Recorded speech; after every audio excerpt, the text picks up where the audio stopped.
woodworking journey started with my first coffee table. This was inspired by a friend who had made pallet beds for his kids. I enjoyed it so much that I decided to continue to make other things. The workshop became my happy place, a place where I could relax, reflect, and just be present in the moment.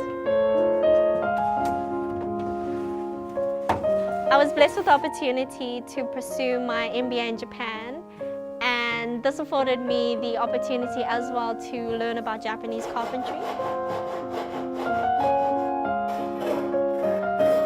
I was lucky enough to also be mentored by some Japanese carpenters, and after I graduated, I was able to secure a short internship with them.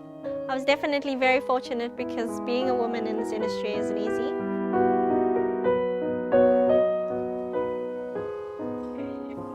Now that I'm going home, I'm not sure what's next for me, but I know it'll be exciting.